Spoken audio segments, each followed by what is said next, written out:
So I'm sure you heard the news that MTV shut down a bunch of their music channels recently. What were your thoughts on that? It was a little bit emotional when I heard. It was time. MTV hasn't been what it was for decades, and either have we. I'm not who I was at that time. Take me back to that era and just what that was like, not only to be a VJ for MTV, but also the first Latina VJ. It's a part of pop culture history that will never repeat itself. What do you think the secret has been to having a career that spans decades? More than reinventing myself, although that's a good word and I like it, I think it's important to evolve. I need to know, what's it like dating for a hot, single, intelligent young woman? It's horrible. In these days. I was actually going to say, thank God you were partnered and in love, because it's a treacherous dating landscape right now.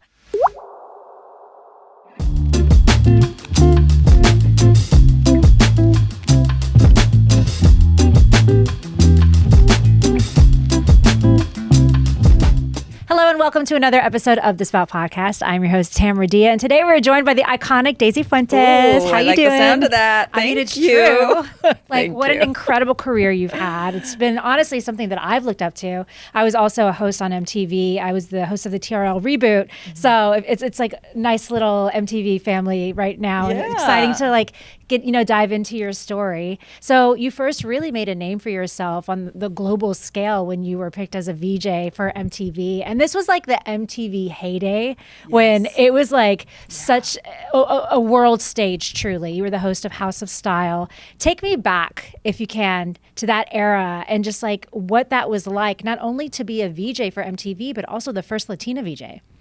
Yeah, well, it's really, and I've tried several times to explain this, and it really is difficult to explain because I think it's truly something that is of an era. It's a part of pop culture history that will never repeat itself. So it's hard to explain to other generations. It was it. It was the place to be. Mm-hmm. It was where everyone went to see what was happening around the world on a pop culture level. I remember seeing it everywhere I went. It would be in every bar, in every store, in everyone's home.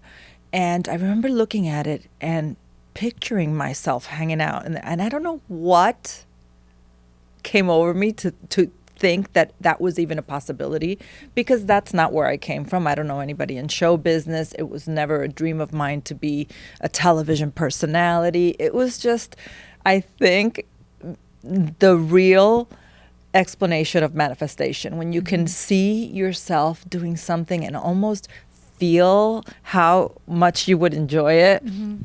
I was so happy for the people on MTV, and I think that helped me manifest the guts, to the audacity to say, I'm going to send a tape in. And I remember my mom really being a big supporter and saying, send a tape in. And I'm like, Ma, you don't really do things like that. You need an agent and a manager, and I'm not even remotely in the business. And yes, at that time I had already gotten a job doing the weather in the Spanish station in New York. I was on Univision, and then I was on Telemundo, and that was a fluke as well. So my break into television happened because I spoke Spanish, because Spanish is my first language. Mm-hmm.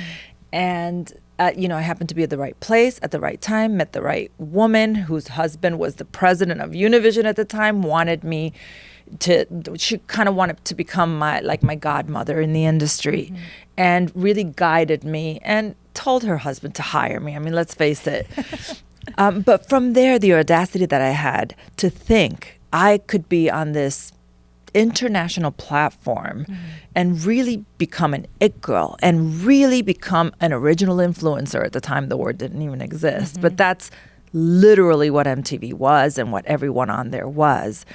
So that was amazing. It's really hard for me to explain on a level that is even comprehensible, because it really was bigger than life. And as far as being a first, I didn't know I was doing that until I was told I was doing that. Mm-hmm. Yeah.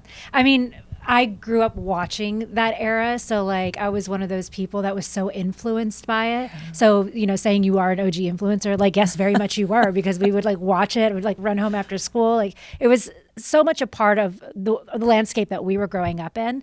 So it really truly was just like an era at that time. You went back to like manifestation, which I think is like such an interesting and pivotal even moment where you're looking at a screen and thinking like, oh, I could do that. Yeah. And I feel like now, especially with the advent of like social media, more and more people are like, oh, I can actually do that for myself. So people have to remember, like, this was before any of that even existed. So it really was you looking at a TV screen and being like, I could see myself up there. Yeah. So what was the process like of, them bringing you into the audition? Like, take me back, because I think it's such an important, especially for people watching that have that goal of being a host or being a personality. What was that process like? Were you in there with a bunch of people? Like, yeah, take me back. Well, like I said, I was doing the weather in Spanish, and I remember the editor that I worked with, because I kind of talked myself into letting me do these little entertainment stories or like community stories, because I thought, okay, I'm doing the weather. This is like, by the way, I had no clue what I was doing. I would literally listen to the radio, the news on the way there, and repeat the forecast. And by the way, in the Caribbean, it was always partly sunny with a chance of thunderstorms, because I had to do a Caribbean forecast as well. So this was also another example of when an opportunity is given to you. This wasn't what I wanted to do. However, I was able to see it as an incredible opportunity. And yes, should I maybe have been too nervous and too aware of the fact that I'm not a meteorologist? What business do I have to do this? Yes, maybe I should have. But there's something about being young and being taught to appreciate opportunities and to just take them, that it never dawned on me to like, this is not your lane. Like, what are you doing? You don't know anything about this. You have no business being there. People are going to think you're a moron. Like, sure, maybe now I would have thought about that. And I see how a lot of young people think that way these days, because social media is your platform. And I see a lot of people really too afraid that it's not their lane, or that that's not what they should be doing, or that people are going to make fun of them because maybe they're not going to be as good as other people. I had none of that. And I think that more young people should go back to having none of that, because that's the time to experiment, to make mistakes, to do things that you can learn from, and then realize if that is your lane or not, or you want to grow in that or not. So I was fully like, yeah, I'm going to do this. And I knew that it wasn't what I wanted to do. It wasn't my end all. I saw it as an opportunity. So I said to my editor, what I really want to do is be on MTV. And I was talking to my mom, and she said I should send a tape, and I should probably send a tape, but what should I put on that? And he says, I'll make you a tape. I'm like, of what? Of me doing the weather? That is so cheesy. They're just going to laugh at it. And he says, no. We'll do some of the little things that you've done on location. I'll put it together. We can even improvise some things. And my wife knows someone whose cousin's brother's sister-in-law knows the on-air talent on it, like some ridiculous, far-fetched. And I was like, yeah, let's do it. Yeah. So it's like, it's again a testament to like, just do it. Just do the things that you think are impossible. And what do you have to lose? Yeah. So he made this little tape for me. I sent it in to some random person. I had no idea.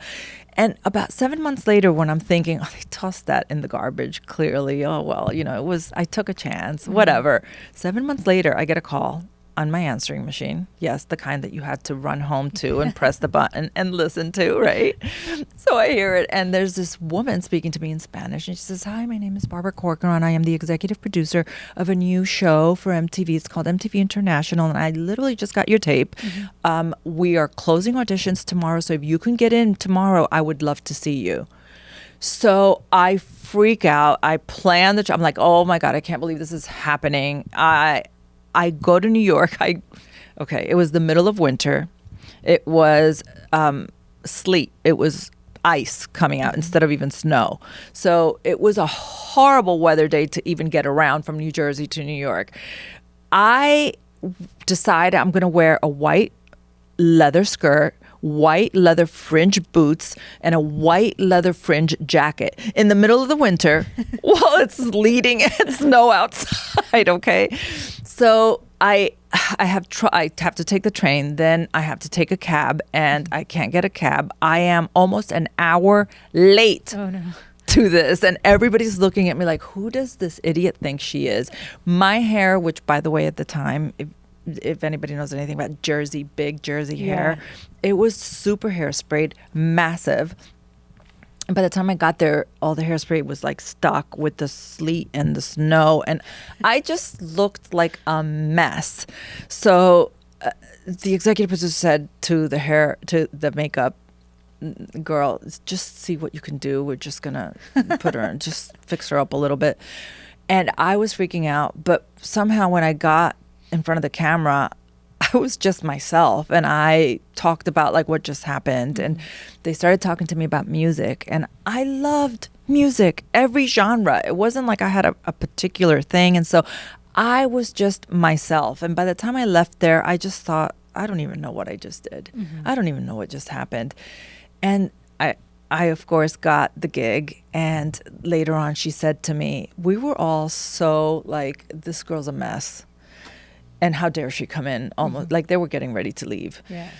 But the minute you got in front of the camera, you were just so authentically you that we loved it. And I thought, wow, I'd never even thought of that. Yeah. What's your craziest story from back then? 'Cause I feel like things were a little more no holds barred back then. Well, there were no iPhones and no cameras. Yeah. So you don't even know the things that I've seen and the crap I got away with. You can tell us. A lot of it I don't remember. Fair. But a lot of it was just people living and being unaware of their surroundings and just truly having fun in the moment. And I think it's what we were supposed to do as young people. You know, I was in my early 20s. That's what we were supposed to do. And we would have these events, and big celebrities would come out to do interviews or be part of the event to promote whatever movie they were promoting. I'm talking big A-listers who, a lot of them we knew were either married or had situations, and they would come out, and it would be like nobody was watching. Like the stuff I saw and the things that people got away with, not that that was good or bad, it was just people living. Something that we don't do anymore as much, because any little thing that is captured today is scrutinized, and people are so afraid to make mistakes and to just live. And in a way, that's good because it holds people accountable a little bit. But in a way, when you're in your 20s, that's what you're supposed to do. You're supposed to live and live out loud. And make mistakes. Make mistakes and learn. So I'm sure you heard the news that MTV like shut down a bunch of their music channels recently. What were your thoughts on that? It was a little bit emotional when I heard, but at the same time, once I really thought about it, it was time. You know, MTV hasn't been what it was for decades, and either have we. I'm not who I was at that time. I have grown. I've evolved. I'm a different person. It's not fair for us to expect MTV to be what it was. I think it's time for it to close down and come back as its new version of itself, maybe. You know, once I really thought of it that way, that none of us are who we were, why would we want that just for the sake of nostalgia? We have our memories. Nobody's going to take that away from us. Those of us who lived it, who were there, will always have that with us. It's a part of our youth. It's a part of our story. So I don't know. I hope it's sad, but it's been sad for a while. To be fair, but I hope it comes back as a new and improved thing. Yeah. You've previously said that hosting House of Style gave you the courage to launch your own brand. How is that exactly? I knew I loved fashion. I wasn't really too sure what my style was or what I could contribute to that world, but being immersed in it, talking to the designers and talking to all the models and talking to all the real tastemakers of that time, just gave me the courage to feel more comfortable in that world, to find my own voice and my own style. And I just loved it. I loved it. And I thought it would be great if I could do something related to style. I didn't know what. I wasn't a designer. And at the time, branding didn't really exist. So when the opportunity came along to do licensing, which basically is creating a brand where I work with designers and I create a look for this brand, I thought I could totally do this. I could work with people who are really good at this and create something. So it started as a small sportswear line, and I thought, oh, that would be great. It's like a little side hobby, which quickly turned into a full-blown brand and became kind of the blueprint for branding at the time. I mean, it's pretty incredible how you kind of turned a hosting and modeling career into a huge successful brand. Your Daisy Fuentes line has been in Kohl's for almost 2 decades now. Well, it was at Kohl's for a decade, and this last decade it's been in other department stores like Ross and Burlington and a few others around the country. And it has been incredible. I am so proud that it's still around, something that I thought was just going to be a hobby that maybe I would have for a year or two, or as long as it lasted, really. I didn't have a plan with it, but I've been very fortunate. And again, that's another perfect example of taking an opportunity that is presented to you. You know, at the time, a lot of people were turning it down because it wasn't in their lane. You know, so the big actors, the big singers, the big models, it was like, oh, that's not what I do. Yeah. You know? And I just thought, yeah, this seems like an opportunity. Like, who am I to think I'm too big or too important to launch something like this? We didn't know what it was. We didn't know what it was going to be. It could have just totally failed, but who cares? Yeah. I mean, you touched on an important note. Like, back then, it wasn't commonplace for celebrities to be doing that. And now everyone has a brand. Yeah. So, again, kind of an OG influencer in that department as well. What do you think that you did differently that's kind of allowed it to go on this long? I think I surrounded myself with people who knew the business in the areas that I didn't know it. Right. Creatively, I had input. I knew what I wanted. I knew that I wanted something that I could stand behind and support. But I know, I still don't know everything about the business. It's important to surround yourself with people who can guide you and who are smarter than you in certain areas.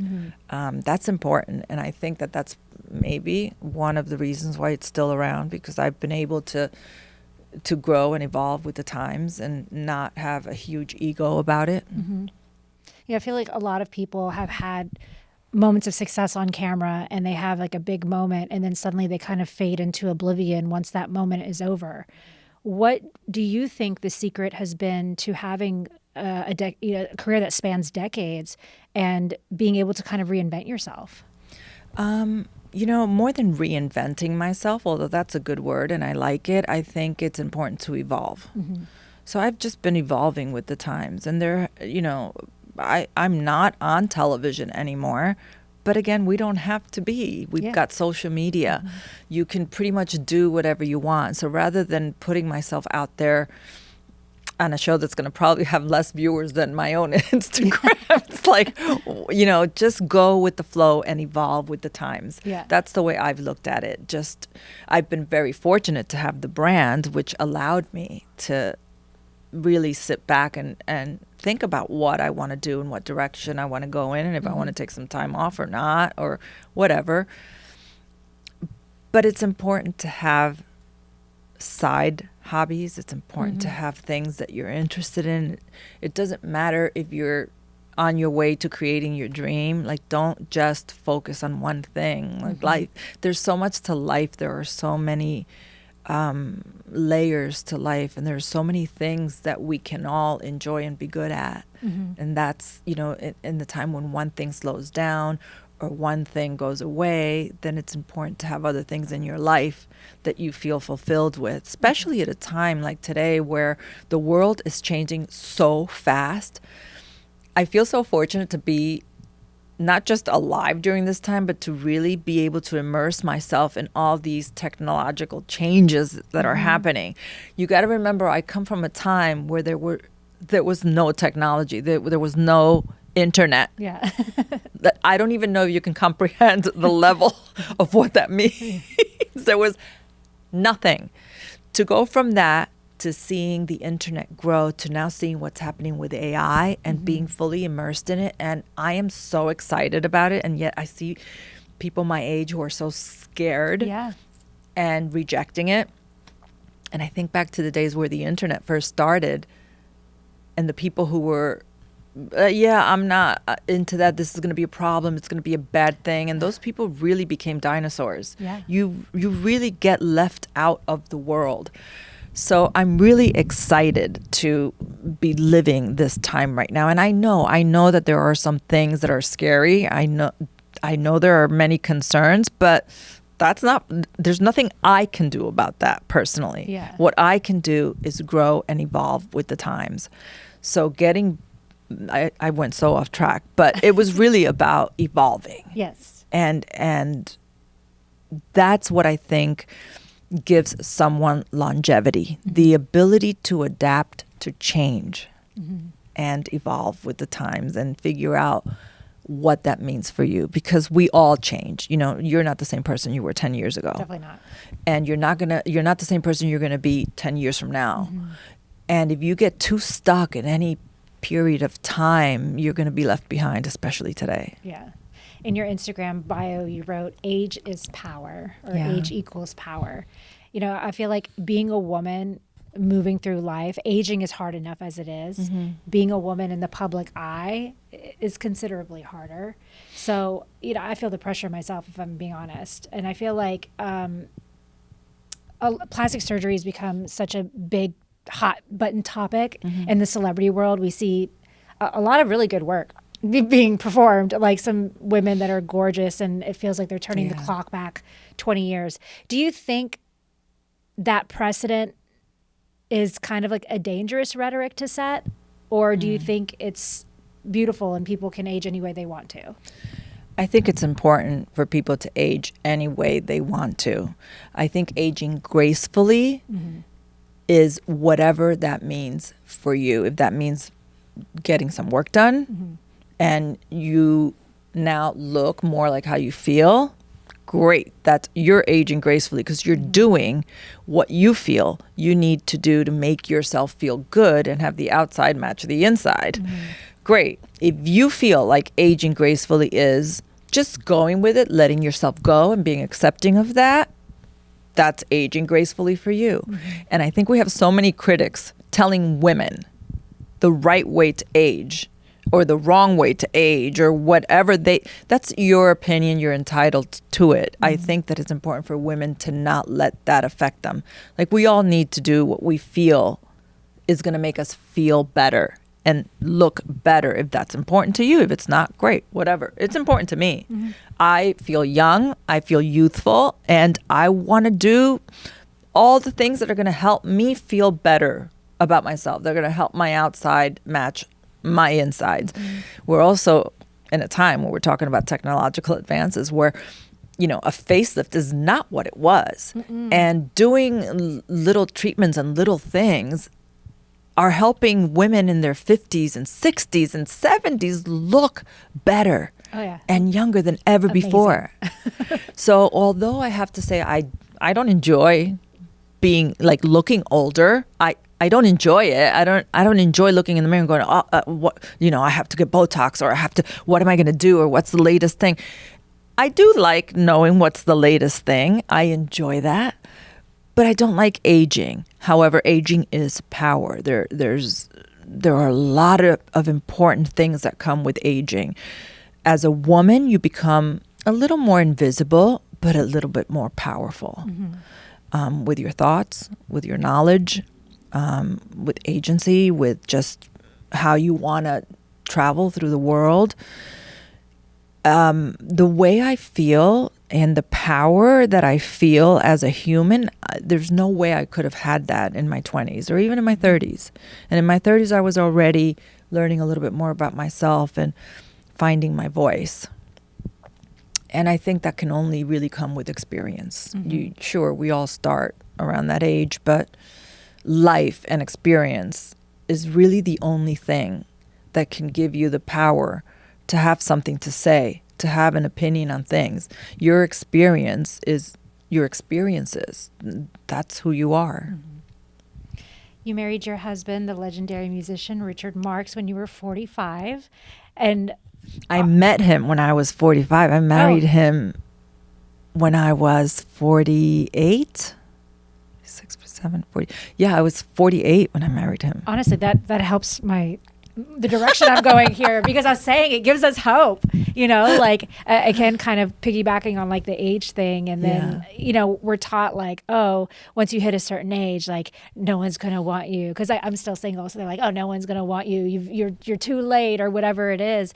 And so to see someone having such a beautiful love story, meeting at 45, now, married, 8, how many years now have you been? We're celebrating our 10th wedding anniversary. Amazing. This December, yes. Congratulations. Yes, thank you. And I feel like, especially in Hollywood, that's like in dog year. It's like for a Hollywood marriage, like 10 years is like 100 years. Yes, no, like it's so successful. So, it really does kind of give us hope. So what advantage do you think there is to meeting your person a little bit later in life? There's so many advantages to meeting somebody later in life. I had my life. He had his life.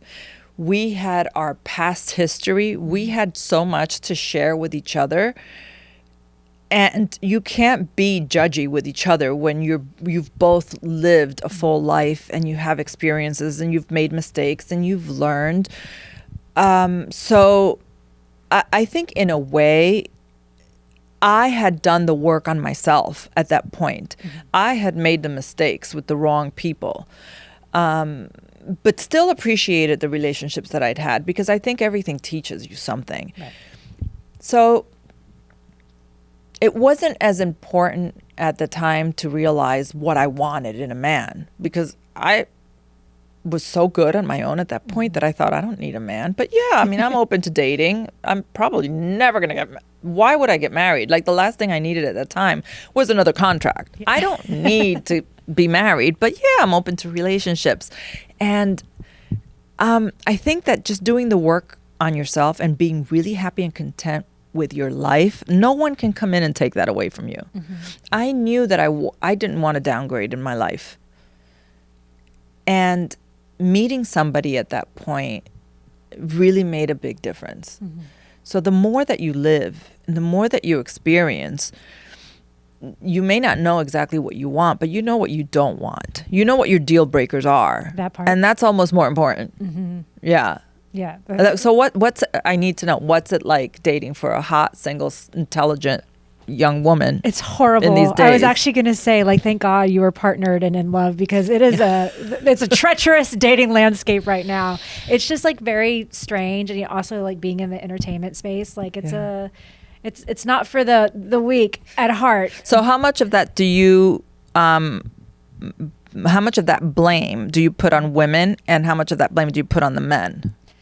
I put like 80% on the men. No, I'm kidding. No. Well, yeah, what's fair is fair. I think we all are a byproduct of the dating landscape that now has dating apps in it. And I think there's this sentiment that there's always someone that's a swipe away. So people don't allow room for mistakes to happen anymore, which I think is obviously going to happen in any relationship. There's no one that comes to you fully formed and perfect. They're not going to be, and no matter what age you are. No matter what age. Yeah. So it's like in this specific dating landscape, it feels like, oh, if you do one thing wrong, they're going to be like, oh, whatever, and throw you back and say, well, there's this many more people that I can find. And then they realize, like, oh, wait, this person doesn't have your special essence. And then they try to come back because they're like, oh, just kidding. And then by then it's kind of ruined. So it feels less special. I don't know. It's also It's also, I think people are kind of paying more attention to what the person looks like and what they have to offer rather than the chemistry between the two. I see a lot of people forcing chemistry and forcing a relationship. And when something is not right, and we often don't listen to our gut. Yeah. Right? So there's a lot of that, like, oh, he's somewhat okay, I got to make it work. Yeah. And it's wrong. That's always been wrong, in my time and in your time. Where do you guys go to meet men? Where do you go in person? I mean, I'm trying to remember last time I met someone in person actually was at a Halloween party recently. Yeah. But like Halloween happens once a year. So it's like, I mean, I try to meet people because I do a lot of like intramural sports. So I try to meet people that way organically. Yeah. But men don't approach like they used to. They don't. So they don't. What can we do about that? I don't know. What do you suggest? I think that more women your age need to put it out there to men, because men are also lost. Yeah. They don't know what to do. So I think the more women talk about how it is okay to approach a woman. Yes. Because for so many years we've been talking about how it's not okay to approach a woman. Like, don't tell a woman she's hot. Don't tell a woman you're attracted to her. Like, we need to tell men again that there is a right way of doing that. Yeah. And we need to tell women, we need to remind women that that is not always a bad thing. That you need to be open to conversation. As human beings, we need to be open to approaching each other. Right. And getting to know each other, because yes, initially you are attracted to that physical thing that even when you're swiping, you're attracted to the physical thing. But in person, sure, there's the physical thing, but there's that connection when you go up to somebody and say, hey, how are you? What's your name? I'm so-and-so. That you can't get that when you're swiping. 1,000%. So it's really important, I think, for us all to remind each other that it is okay to talk to each other. I think we're losing that. I think young men, all men, need to remember what it's like to be a gentleman and to approach someone, men and women. Like, I think women need to also know how to approach a guy without coming on strong and just wanting to see and feel a chemistry. Yeah. We've lost that, and it's so important to get it back. Yeah. I mean, you touched on it. There's a certain je ne sais quoi in person that you get that you aren't going to get on an app. And there's been so many times where, like, on the app, it's like, oh, there's banter. They're good. They're funny. They seem nice. And then you meet them in person and it's just like nothing. And you're like, okay, well, we tried, And so many of my friends are really uncomfortable with the whole dating thing. Like, they won't do it. And then I say, well, how are you going to meet someone? It's almost, there's a part of it that's very easy of meeting somebody online, because that that's what you're both doing, you're looking. Right. But then when you meet each other in person, there's this heaviness of like, we know why we're here. We're either going to have sex or we're going to get married. Right. And that to me is more awkward than just going, hey, what's up? What's your name? Do you come here often? Do you know anybody here? How do you know so-and-so? Whatever. That to me is easier. Yeah. No, I mean, you touched on it. It's like, I think it needs to get back to a point where men are comfortable approaching women respectfully, and women are open to being approached respectfully. And where we have more parties, more gatherings with friends, and you tell friends, hey, bring some people I don't know. Yeah. I can't tell you. That doesn't happen anymore. I can't tell you how many times I'm like hitting up my friends, like, do you have any single friend? And they're all like, oh, no one for you. Like, no one's good enough for you. And I'm like, let me be the judge of that. Yes. I guarantee you there is somebody really good for you. Do you know someone? I might. Yeah, I actually might. I think that there are a lot of really good people out there who are just not meeting each other. They're going to the wrong places. And I always tell girls, like, go to the places that you like, that you would like this guy, this future guy that you're with. Where do you want him to take you? Because if you don't want him to take you to the club, then don't go meet him at the club, because that's where he's going to be going. Yeah. Like, go to the museum, go to, like, I don't know, go to a bowling alley, go to wherever it is that I don't know, an art gallery, wherever it is that you want to be taken to, the places that you enjoy. Instead of having a coffee at Starbucks, like, go sit at a lobby lounge of a beautiful hotel. Like, go to the Four Seasons and have your coffee there. That you're going to meet different people who are, who have a life, who like to be in beautiful surroundings, and just put yourself in different situations. I feel like people are like if something doesn't work, why do you keep doing it? Yeah. What is the saying? If you keep doing the same thing over and over, it's like the definition of insanity. Yeah, exactly. Yes. I mean, at this point, I do feel a little insane in this dating world. So. No, listen, I cannot wait when you meet your person. Daisy, I'm going to let you know. And there might be more than one. There is nothing wrong with having a great relationship with someone who isn't your person. You learn a lot from that. And if you have a 6-month relationship or a 2-year relationship, and then you realize, you know what, we gave it a good go and we're not right for each other, there's a lot to learn from that and a lot to be grateful from that. That's not necessarily always a failure. Yeah. So you said earlier that you weren't even looking for marriage. How did you know that Richard was like the one? I didn't. He asked me. Yeah. I didn't. He knew.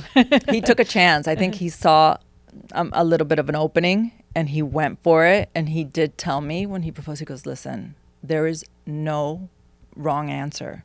If you don't want to do this, nothing changes. And I remember saying to him, I didn't want to get married and I don't want to be married, but I want to be married to you. Oh. So you just know when it's someone, and we had no reason to be married. We weren't going to have kids. We didn't need to be married for, like, I didn't need him for finances. Yeah. He didn't need me as a trophy wife. He didn't need anything from me. I didn't need anything from him. And I think that is the best reason to get married. Yeah. Very pure. It's so sweet. Richard actually has a great podcast called Stories to Tell with guests like NSYNC, John Stamos, and yourself. There's a clip of you talking about dating, now that we're on the topic. And you have this great quote, and it says, you can come into my life, you can leave, but just don't block the effing door. And I literally just recently booted a man out of my life for blocking this proverbial door. So I feel that like in my soul. Yeah. For people that don't understand that concept, can you kind of explain it? I think that there will be people that come into your life who want to be in a relationship with you, but really on their terms. They don't want to completely commit to you, but they also don't want you to commit to somebody else. Like they just want to keep you in case. And it's like they're dangling a carrot that they're not committing, but they're not letting you go. And I think it's important for us as women to realize when someone is doing that to us. Like if someone is not committing to you and you want commitment, let them go. Let them go. They're telling you exactly. If somebody can't commit to you, why do you want that person hanging around? Unless you're like, oh yeah, he's just my side piece, whatever, I don't care. That's fine. That's totally fine. But if somebody is psychologically making you think that they are in it with you, but they really aren't, and you feel like they're blocking your door. They're keeping the right person from coming in, and they're also not the right person for you. Yeah, exactly. They're like blocking your blessings, if you will. If 2025 Daisy, who is a CEO, author, and almost 10 years married, could sit down with 90s Daisy, who is back in the MTV studio, what's one thing you would thank her for and one thing you'd warn her about? I would thank her for having the balls to just step up and do things, to take chances, and to just go for it. And I would warn her about trying to do what everybody thought she should do. Like be cautious of listening to, because at that time I was, talent for hire. There were so many people who had their expectation of what I should be like, especially as a Hispanic woman in this country. There were people who had agendas who thought I should be a certain way and I should represent a certain thing. And then there were other people who thought I should look a certain way and represent this type of girl. And I did try to listen to a lot of that. When you're young, you're also trying to find out your place and your space and what feels right to you. Who do you want to be? What do you want to look like? And nobody ever really tells you, like, how do you do that? How do you find out what you like and what you don't like and what you stand for and what you don't stand for? We go through so many years of just trying to be ourselves, but how do you figure out who you are to be yourself, Yeah. How? I think you listen, you learn, and you give yourself the permission to change your mind often. Mm-hmm. That's a great answer. I feel like you've already done so much. I mean, you're such a Renaissance woman. Like, what kind of goals do you have ahead? My goals moving forward are to live life fully, to have fun, to not apologize for living the life that I've created. Mm-hmm. You know, there are many people who like to poo-poo on people who live with certain standards or with certain luxuries. Mm-hmm. I've earned that. I want to live well. I want to look at life as an art. I want to live life with art. Like, I just want to be surrounded by the things that I love. I want to have beautiful experiences. I love being on a yacht. Yeah. I want to do more of that. You should. Being on a Right? yacht's fun. So I think, you know, it's so important to build the life that you want and then to have the balls to live it. Mm-hmm. And that's where I'm at. And I don't know how much longer I have left in this world. I am in my second act. I am closer to the end of life. You know, when you look at things that way, because that is true, mm-hmm. that's reality. Mm-hmm. Yes, none of us have anything guaranteed, but I really have lived so much life that I want the remaining years I want to go out with a blast. I don't want to, you know, kind of fade away. I want to live life as beautifully and as fully as I can, full of love and fun. I feel like you are and you will, for sure. Thank you. Yes. Thank you so much, Daisy. This was so amazing. This was fun.